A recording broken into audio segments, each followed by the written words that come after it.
Aku Baladewa ingkang sowan munggah ana ing Blabarwaja kenteng kawak janget dinencang. Bakal ngayunake Dewi Drupadi ya kanggo adhiku Sinarayana. Lan ripalungguhan iki aku bakal netepi jiwa satriya. Manut kandhamu sapa wae kena mengku sekaring kedaton Pancala watone bisa ngasorake kridamu. Ayo ripalungguhan iki kira-kira antarane Baladewa kelawan Paman Gandamana sapa sing luwih digdaya? Joget tak kendhangi.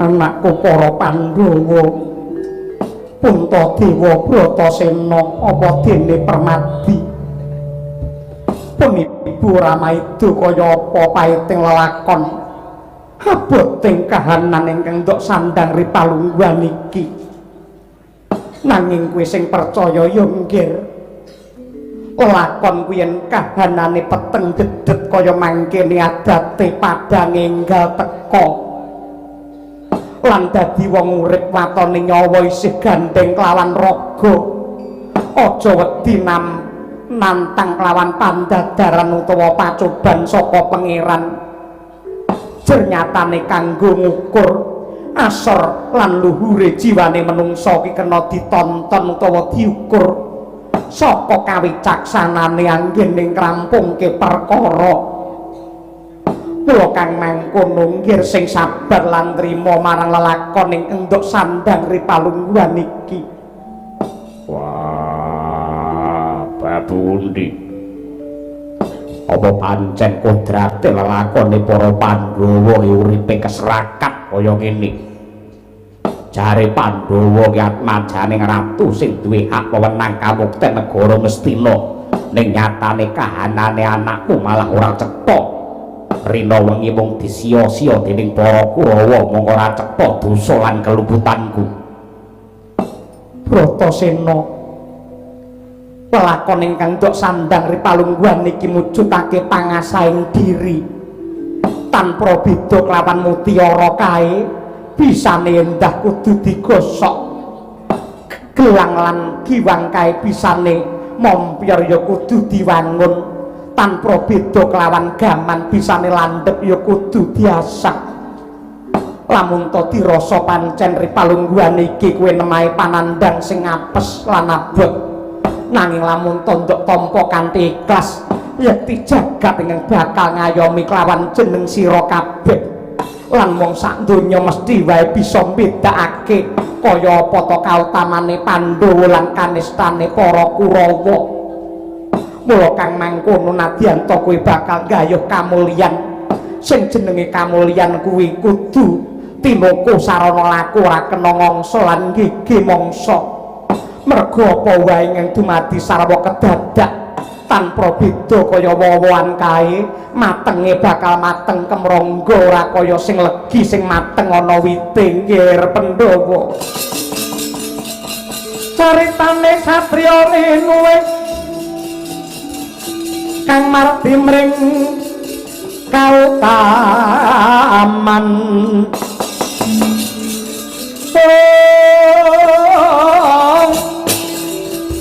tan pekat mring pangestine ngesti ayuning kayun Benasuta Brata sejering panggayuh ngayuh wahyu ning kamulyan. Ibu kula luwe ibu kula ngelak ibu sampun pinten-pinten dinten boten ngombe kula pateran kula sakit ibu kula nyuwun maaf ibu awak kula gemeter kados mekaten kula maaf kula nyuwun maaf ibu kula nyuwun maaf ibu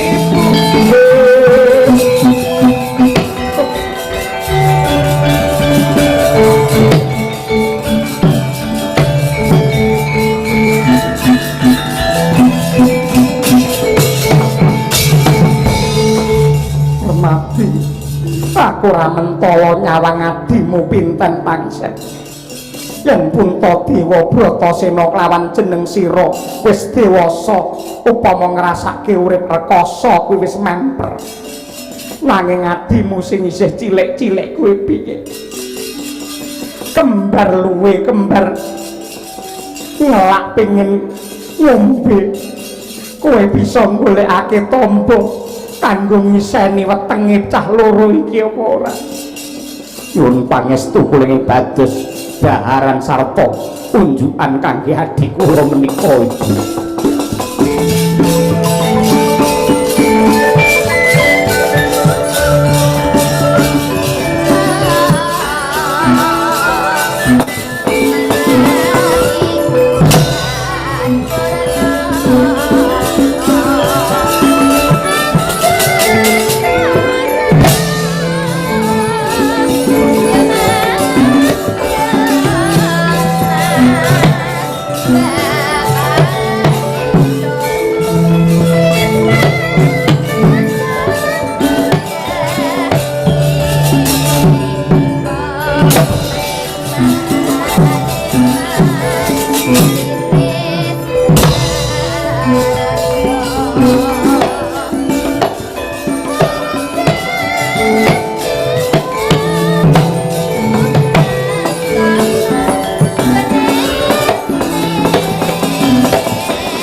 jroning Wardaya Dyan Permati kuping mulak wonten sendang ingkang dahat wening tirtani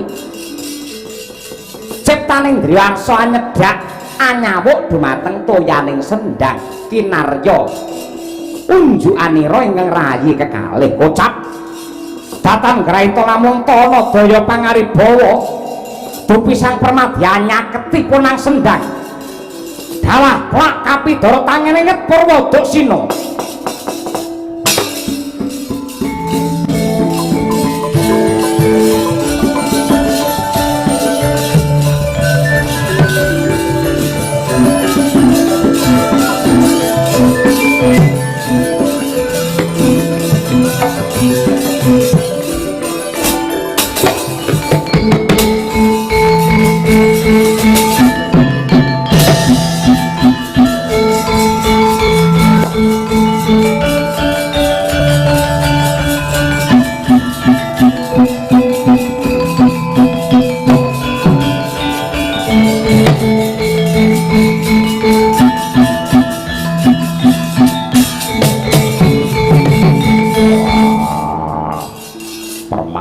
malah semabut ana ing kene kembar pejamu ya ana sendang banyune wening mudhuna ayo ngombe dhisik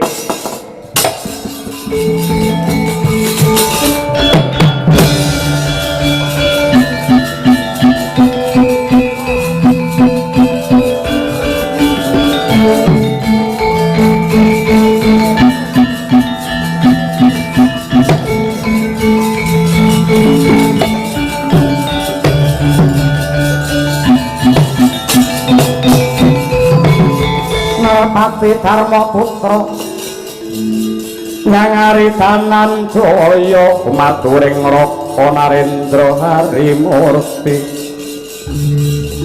Narendra Harimurti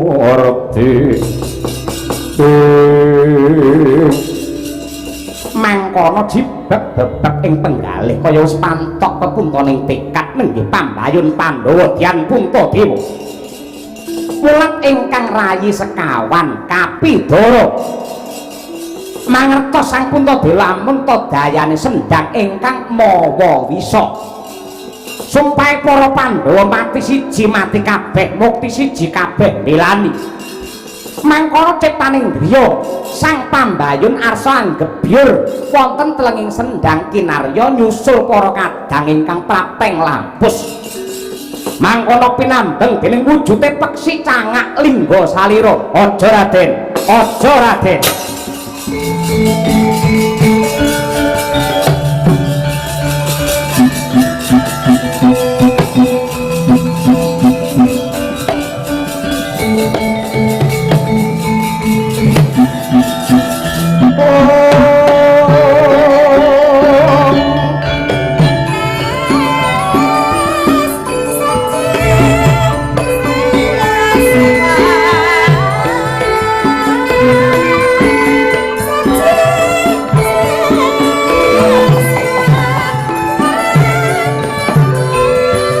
Mengko dhisik Raden, mengko dhisik sliramu kuwi sapa? Sira tambuh marang aku jenengku Puntadewa. Dene bocah papat ingkang katriwandan iki sedulurku para Pandhawa. Kowe wujude peksi cangak ingkang bisa tata jama. Sira iku sapa? Dene mambengi anggenku ambyur ana sendhang iki. Jenengku peksi cangak lingga salira ingkang rumeksa sendhang iki. Anane aku ngalang-alangi anggonmu bakal ambyur ana ing sendhang merga aku ngeman karo kowe. Iki sendhang mawa wisa. Tan murunga kowe nyemplung ana sendhang bakale mati Raden. Ya gene kowe ngeman kelawan patiku. Jernyatane mati kuwi hukume wajib. Nadyan kabeh titah bakal mati nanging kudune golek dalan pati ingkang utama. Yen sira Raden ambyur ing sendhang iki tegese kowe nganyut tuwuh, kowe lampus diri merga aboting lelakon meruh dulurmu padha mati banjur kowe melu ambyur aning sendhang kuwi pati ingkang nista Raden. Yen pancen anggonku bakal ngajak pati mbelani dulurku iki ndok anggep pati nista, banjur pati ingkang utama kuwi sing kepiye? Pati ingkang utama kuwi mati ingkang kinantenan ngibadah lan budi pekerti ingkang luhur. Ya kanthi cara mangkono mau patine bakal antuk kasuwargan. Banjur apa sebabe akeh menungso yen mati kok kepingin antuk swarga? Merga ing kasuwargan anane amung nikmat mupangat kebak kamulyan. Ing kasuwargan titah bakal dicawisi daran ingkang mirasa, unjukan ingkang seger, sandangan ingkang sarwa becik, lan uga bakal diladeni dening para widodari ingkang sulistya ing warna. Peksi cangak lingga salira. Yen saka panemuku swarga sing ndok dongengake kuwi dudu jati ning gegayuhan ingkang sinebut mati ingkang utama utawa sampurna. Raden, kabeh menungso tekun manembah nandur kebecikan kuwi pamrih besok yen mati antuk swarga. Yen saka panemuku mati ingkang sampurna kuwi wis ora ana rasa milik lan pepinginan. Yen ing kasuwargan isih milik daharan unjukan ingkang mirasa, sandangan ingkang endah lan kepengin diladeni widodari tegese isih kegubel dening hawa nafsu, mongko nafsu kuwi yen diuja ora ana mareme. Banjur mungguhe Raden Puntadewa mati ingkang sampurna kuwi kepiye? Peksi cangak lingga salira. Wewatonku dawuh pangeran ya kuwi titah yektine kagungane Gusti besok bakal bali marang Gusti. Dene kanggo sarana tetunggalan marang pangeran kabeh tumindak lan pakartine kudu mulat utawa nyontok lawan hambeke pangeran.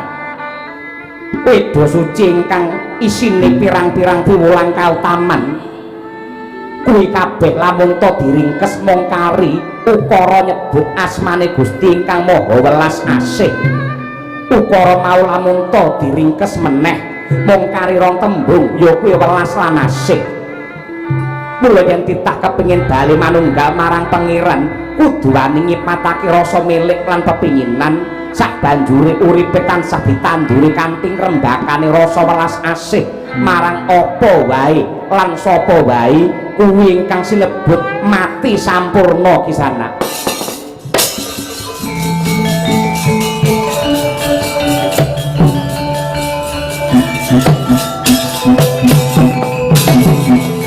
Raden, Raden. Nyata lamun to jeneng sira ki mutiarane para makhluk. Yektine aku mung bakal ndadar sepira kasantosaning imanmu ning nyatane wis bebles ora ana kurang sawiji apa. Ya wis, ripalungguhan iki adimu bakal tak uripake ning pilihan salah siji. Kira-kira sapa sing njaluk nduk uripake? Apa Bratasena sing gagah gedhe dhuwur, apa Permadi sing ganteng lahir batin, apa kembar Nakula Sedewa bocah lolo sing ra duwe bapak lan ibu. Yen kowe bakal nguripake salah siji, matur nuwun aku ora wae. Merga sumpahe para Pandhawa yen mati-mati kabeh, mukti ya mukti kabeh. Yen kowe bakal maloyakake ya waloyakno kabeh. Yen mung siji luwih becik ora wae. Kowe minggir aku tak nyemplung ana madyane sendang kuwi. Aja Raden, aja.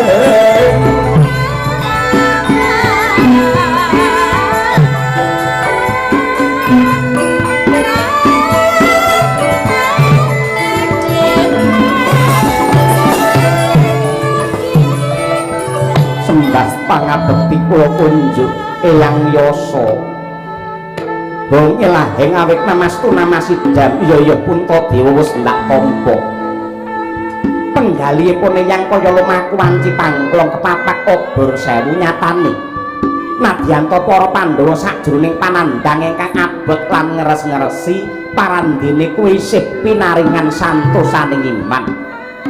Puntadewa aja mrina, aja sedih lan gelo batinmu. Dulurmu papat kae sing bakal ngusadanipun Eyang pribadi.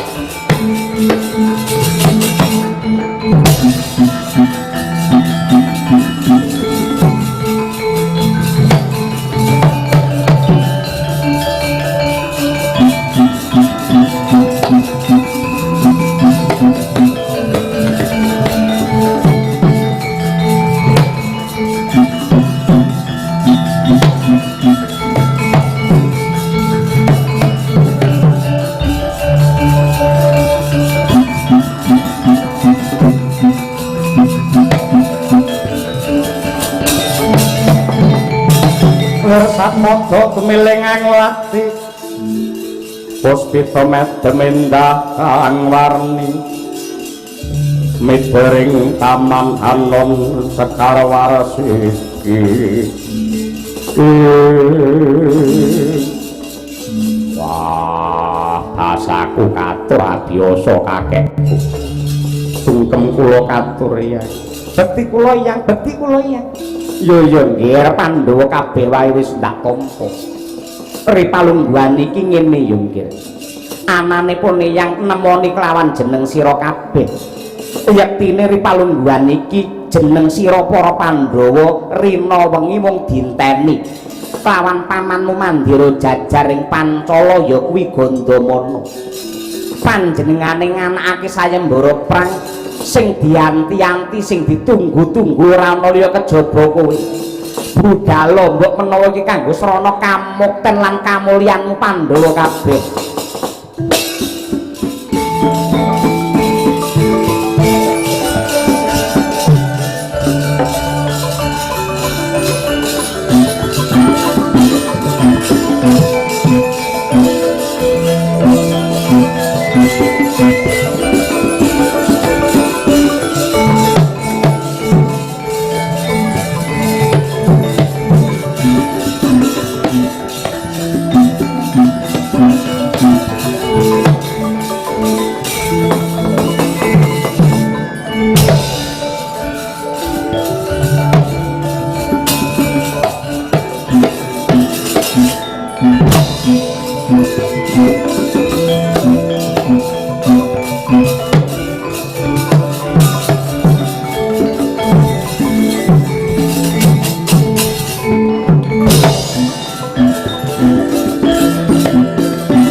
samadangi jero pasarean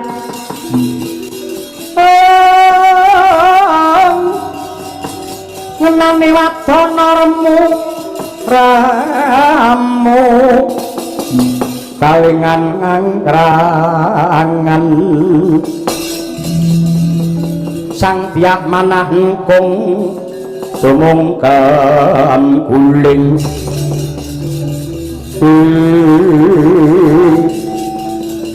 ora pangkling anak Prabu Mandura Baladewa. Iya paman, aku Baladewa ingkang sowan munggah ana ing Blabarwaja kenteng kawat janget kinencang bakal ngayunake Dewi Drupadi ya kanggo adiku Sinarayana. Lan ripalungguhan iki aku bakal netepi jiwa satriya manut kandhamu sapa wae kena mengku sekaring kedaton Pancala watone bisa ngasorake kridamu. Ayo ripalungguhan iki kira-kira antarane Baladewa kelawan Paman Gandamana sapa sing luwih digdaya joget tak kendhangi.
Sikrabala kang tumingal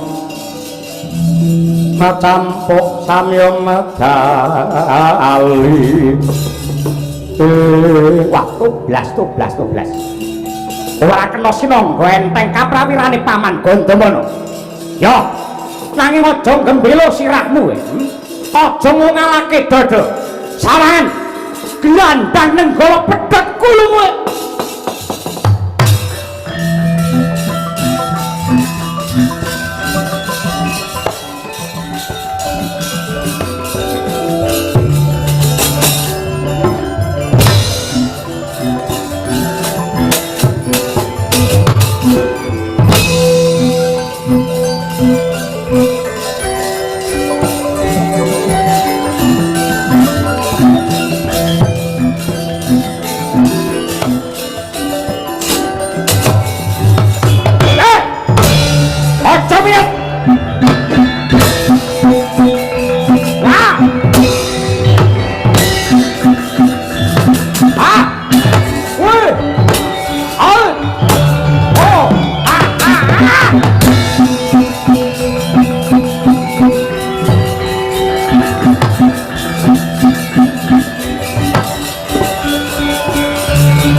bayani tenan.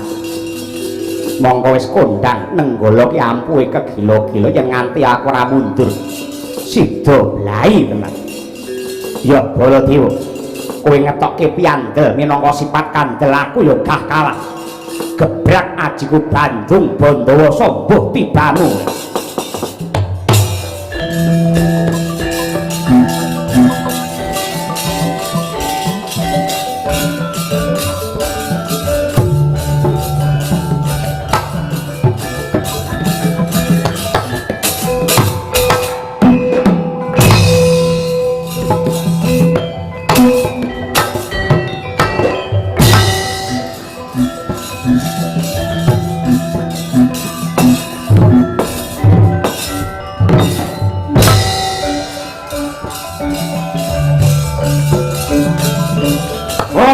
Jayamrata, ayo, aman, Gondoworo.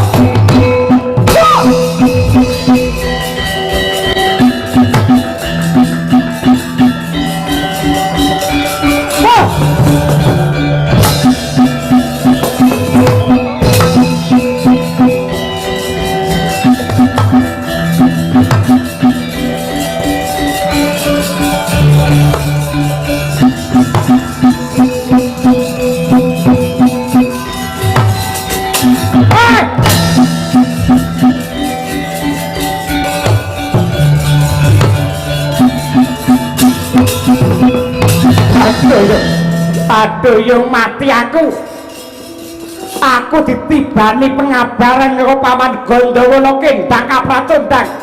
Lah kok malah iki kecepet ana ing sila gilang gedene semene. Narayana, Bratajaya tulungono ya kuwi.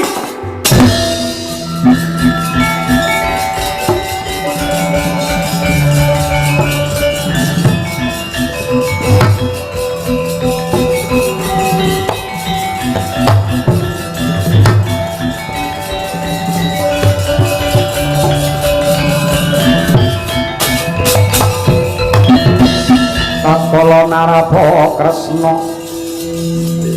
tan tulus hanyara ring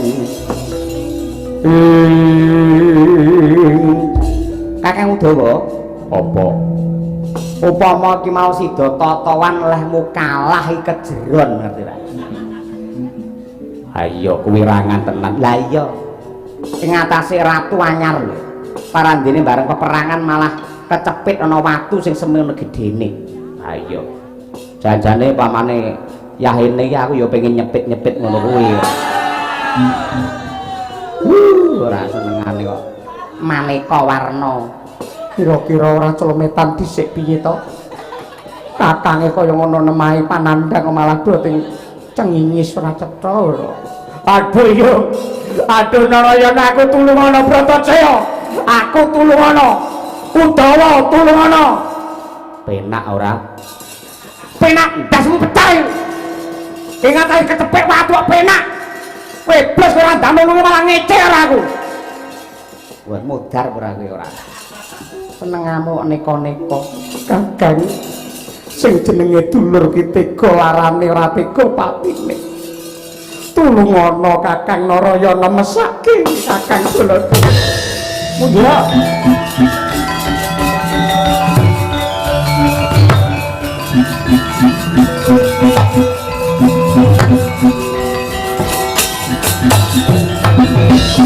Sadakep saluku tunggal nutupi baban Hawa Sanga Sang Narayana. Menengake Pancandriya matek aji bala sewu. Mangkono epek-epeke asta muruk makantar-kantar den grayangaken watu gilang. Ambyar dadi lebu.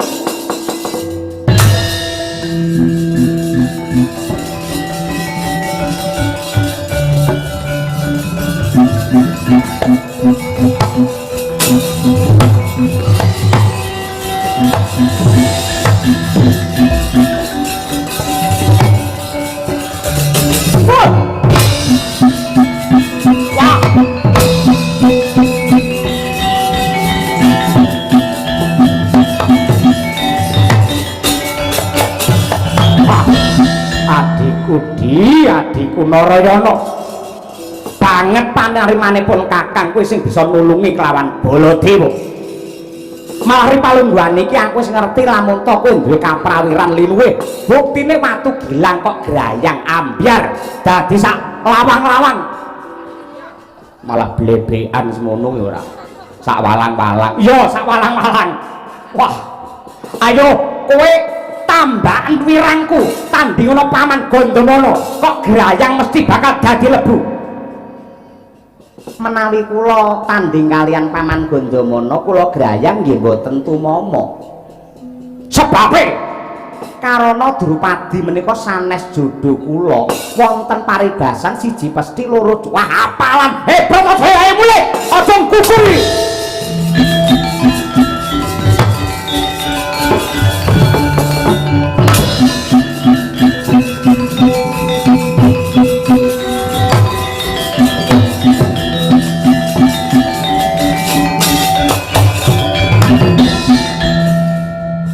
Narayana.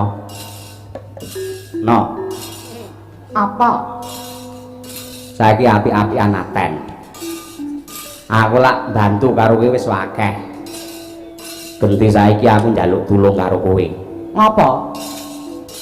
Kowe perango karo Gandamana. Gandamana kalahno. Yen Paman Gandamana wis kalah, Drupadi tak peke. Oh, Drupadi arep kok pek. Iya, cahe ngene kok. Kowe lho pamane njur kowe rabi karo Drupadi. Iya. Aku arep takon, arep kok openi nganggo apa? Ya nganggo sego nek apa diopeni nganggo liyane. Lah kowe ngopeni nganggo sego piye? Yen kowe rabi karo Drupadi apa ora malah ngrepotke aku? Wong iki apa-apa ki njaluk aku lho. Kok kamu jaya apa rasane? Ki lho rek. Ratoto ora. Lah saiki arep ngopo yen ra gelem perang karo Gandamana? Ayo melu aku, nang dine. Lunga sak paran-paran. Mati ya. Aku wis bosen aku wis kesel ngetutne kowe nganti rasa bomah. Wis ta aja kuwatir Kakang Udawa. Aku mengko ora bakal lali karo kowe. Gandeng kowe labu-labete marang Narayana Gedhe. Sok yen aku mulya kowe ya melu mulya. Upamane aku besok kuwi dadi lurah kowe bakal dadi kamituwa. Upamane aku kok dadi pendhita kowe cantrike, upamane ana bejane awak aku dadi ratu, kowe dadi patihe. Patih toprak po. Lho patih kraton ya. Kraton Inggris po. Wis to ayo manut aku, wis to yen melu aku bakal ngunduh nggon mburi. Ah lunga neh. Wis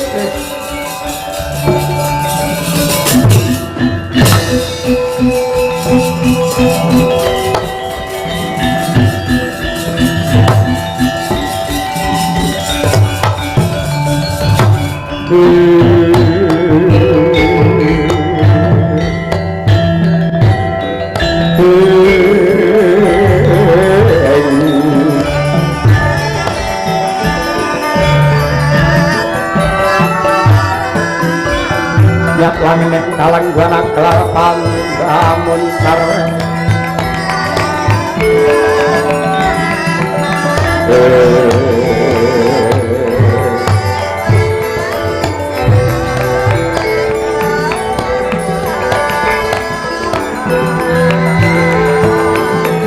tinok ler kekonang surem sorotetan padyan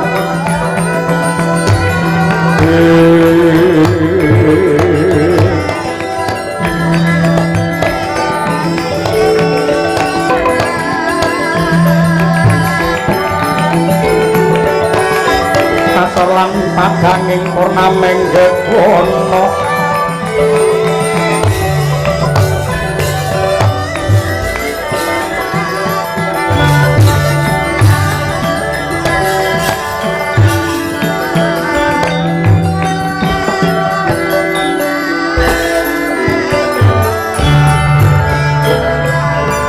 mengko dhisik Lah kok dadi iki ana brahmana nom-noman ingkang munggah ana ing Stinggil Binatarata negara Pancala ngadhep ana ngarsaning Sun Prabu Drupada. Jeneng sira ki sapa lan pendhita saka ngendi ki sana? Inggih nderek tepang Gladiwanuh. Kula menika brahmana saking wana Eka Cakra ndangu dumateng jasad kula. Nami kula pun Resi Kangka. Resi Kangka. Inggih. Sing gedhe dhuwur kuwi sapa? Jubah ireng iki. Takon marang aku jenengku Resi Balawa. Sing bagus nganggo kejubah kuning kuwi sapa? Inggih dangu dumateng kula nami kula pun Resi Parta. Banjur ana wigati apa ngadhep ana ngarsaning Sun? Inggih nyuwun pangapunten. Yektosipun waleh-waleh menapa sinuwun? Anggen kula ngabiyantara wonten ngarsa paduka menika.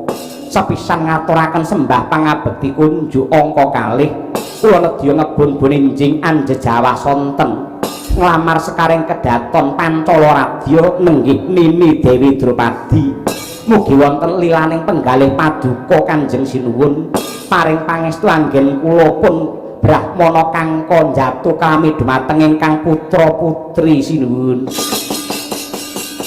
Pradha montak ler kinetap supaya sinip pijojo bang mawing wengis mitra kocak ngundarandir hidup nyomangala cokro praupan brabak braneng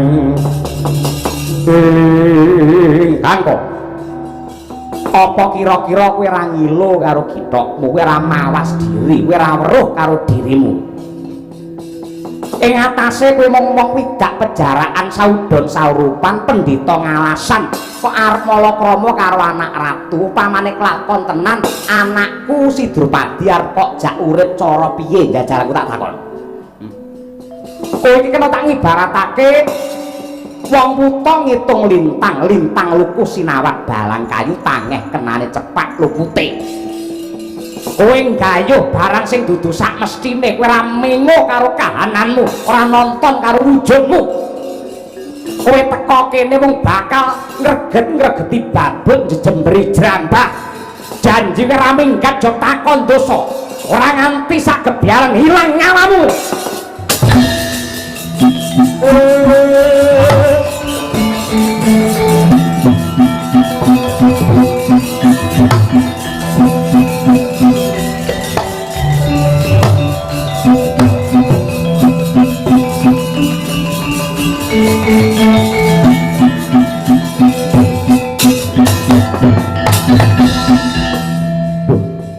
Poko Prabu nyuwun pangapunten. Gandamana wi. Ana-ana wae sing gegasah karo batinku, anakku nganti palungguhan iki untuk jodoh. Yen nganti ciklu-ciklu jambul waren mongko rung duwe priya ing bakal sumanding, tan wurunga sing bakal wirang kuwi aku. Nyuwun pangapunten. Kula aturi pitados menawi pangeran sampun paring jodoh dumateng Nini Drupadi tartamtu mboten badhe kirang margi. Ning besok kapan? Sok kapan ngono-ngono. Inggih nyuwun pangapunten. Sak mangking badhe kula aturaken magepokan kalian para brahmana ingkang nembe kemawon nampi duka saking paduka Sinuwun. Sayembara ingkang kula gelar menika tinar buka tegesipun sinten kemawon saged mupu sayembara. Sanadyan to saudon saurupan brahmana alasan yen pancen badhe mupu sayembara badhe kula ladosi menapa mestinipun. Mongko pendhita menika peranganipun titah ingkang cedhak kalian pengiran menawi ngantos trenyuh batosipun ngantos gelo manahipun lajeng sambat dumateng ngarsaning Gusti. Kula kinten boten dangu negari Pancala menika badhe saged kukut Sinuwun. Aduh mati aku.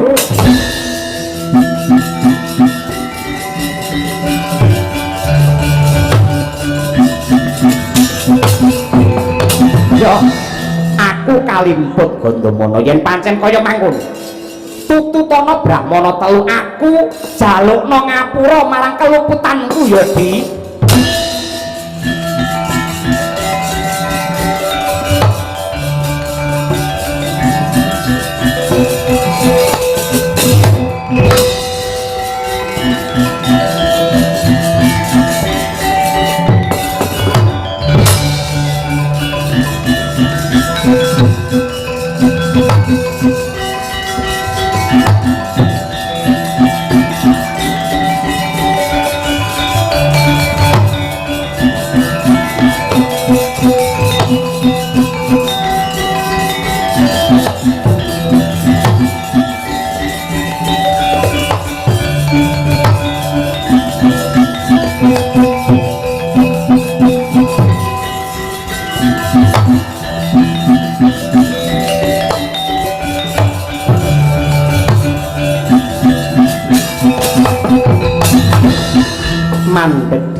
mandeg dhisik ngger. Nadyan to kowe sandangamu cara brahmana nanging pamanmu iku ora bakal pangkling, aku ora bakal surat. Buntadewa Bratasena klawan kowe Permadi. Aku nganake sayembara iki sing tak enteni ora ana liya kejaba tekane para Pandhawa. Kanthi aku nggelar sayembara perang iki mung bakal males kebecikane wong tuamu sinuwun Prabu Pandhu sing wis minterake marang Gandamana biyen. Mulane palungguhan saiki kanggo srana kamulyane para Pandhawa. Ayo Pandhawa salah siji etok tanding karo Gandamana. Mengko pun paman tak ngalah wae. Drupadi kukupen kanggo srana kamulyanmu Pandhawa 5.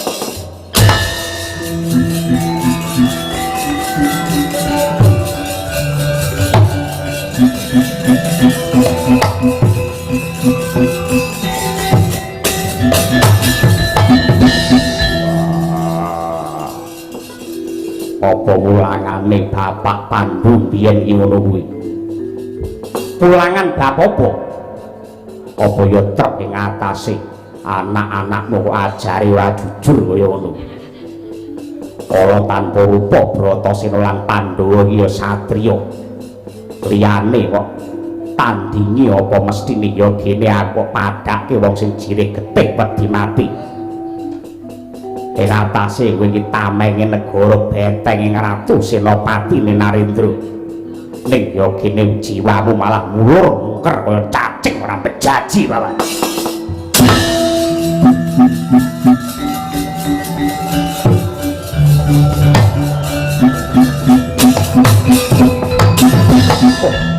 Bratasena seklimah ucapmu parandene mentes lan pantes dirumukake.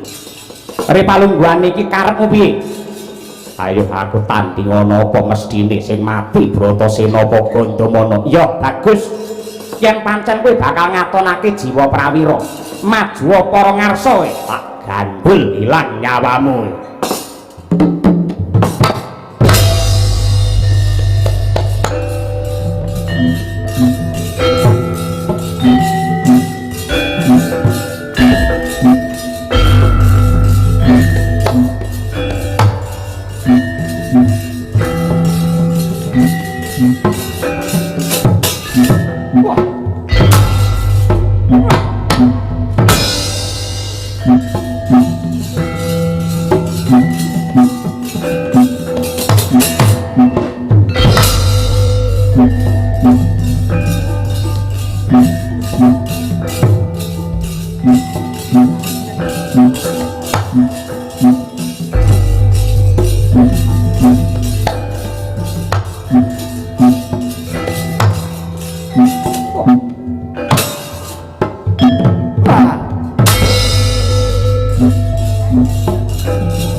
Ayo miliya Bratasena.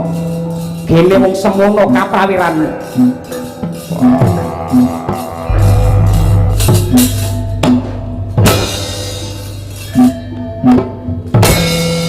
Ora gondro sepira kono.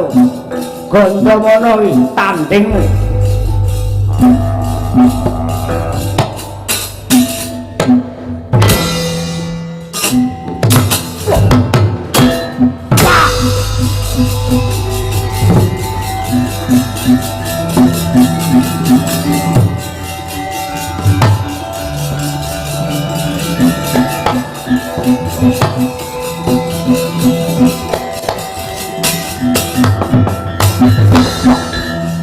Ora kena dimantenan kowe Bratasena. Ing atase kuwi satriya sing tak kudang-kudang parandene ora wanuh karo Udanegara, ora ngerti karo tata krama.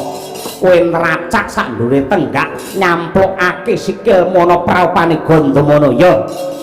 Tegese kowe tega karo aku ya tega karo kowe. Tibane Bandung Bandawasa mbuh dadimu.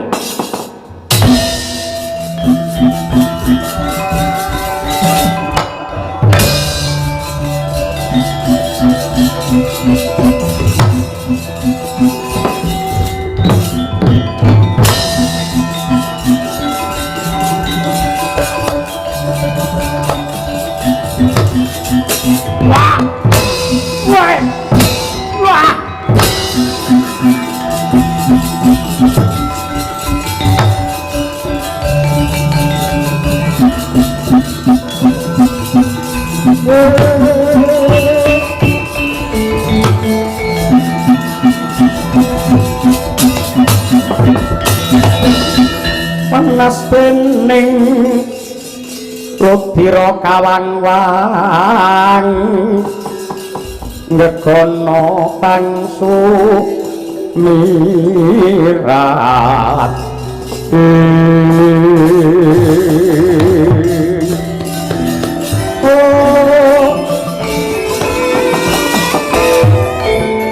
ayo mungso ora tata bocah ora kena diman ora kena gawe becik kaya ngene iki entuk-entukamu Brahmasena tak idak ora iso obah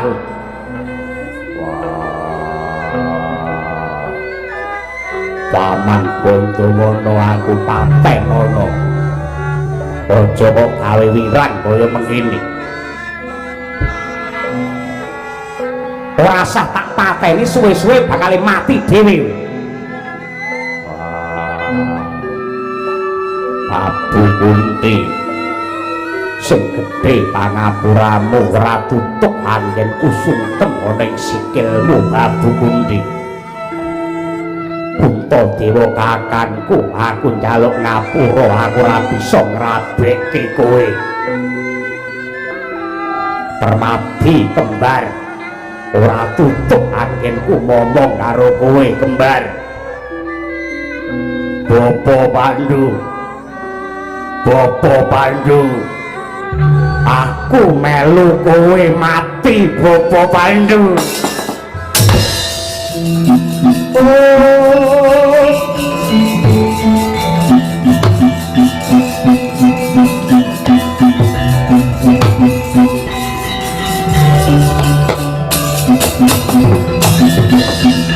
kaya sinamber gelak jantunge Dyan Gandamana bumi danget aturira sambate Sang Bratasena ingkang anyebut Prabu Pandu kang wis swarga pramila saya kendho genya miting lan ngidak dumateng Sang Bratasena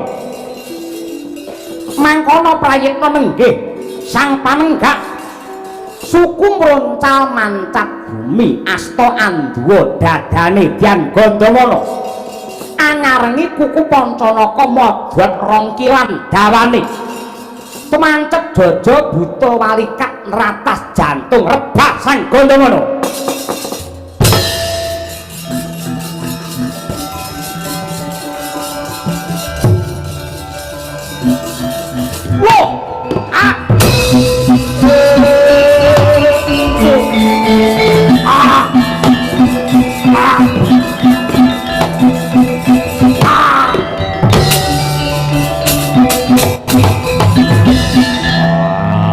Paman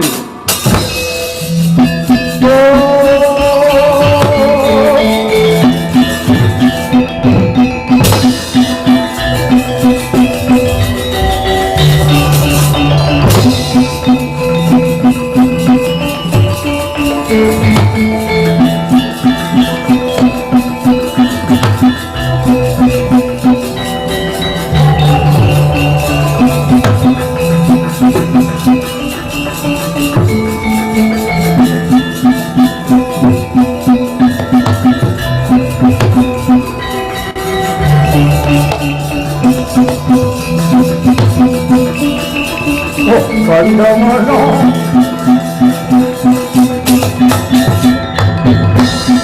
wong bagus wa pijer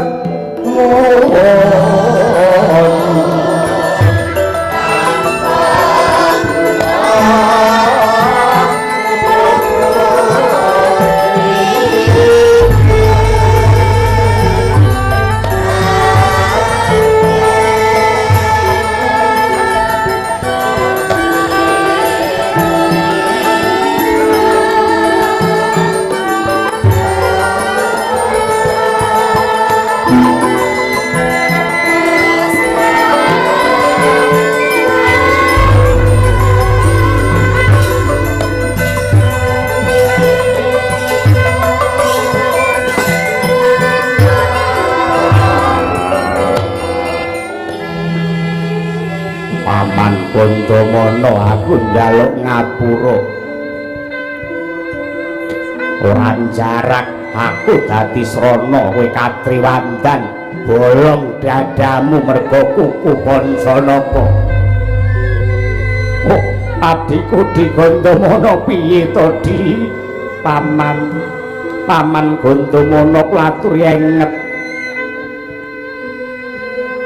Bratasena Puntadewa kelawan kowe Permadi mliginipun paduka Aka Prabu ing Pancala samangke raos kula sampun marem pinten dalu ingkang kula anti-anti inggih lelampan menika Aka Prabu menawi kula boten lono gesang kula titip anak-anak kula para Pandhawa Bratasena apa supaya bisa padhang dalan kurana sing gandoli Ripalungguhan iki aku titip ya kuwi kadigdayan Aji Bandung Bandawasa ungkal bener blabak penganto-anto marang kowe iki peparingipun Paman Tampanana Bratasena nanging welingku Aji Bandung Bandawasa aja ndok matek yen ora wigati merga kahanane bisa ngrusak jagat nggir. Iya Paman Gandamana. Puntadewa jeneng sira ndak paringi pusaka wujute kalung robyong rinunce dayane. Lamun tondok matek sira bisa memba dadi brahala sak gunung gedene lan sira bisa Mancala putra Mancala putri inggih Paman tanpa beda kowe Permadi jeneng sira uga ndak paringi wujute aji saipi angin dayane jeneng sira bisa mlayu banter ngungkuli angin aku wis lila, aku wis legawa, aku wis ikhlas, aku gelem dadi kurban kanggo nomboki kamulyane manten.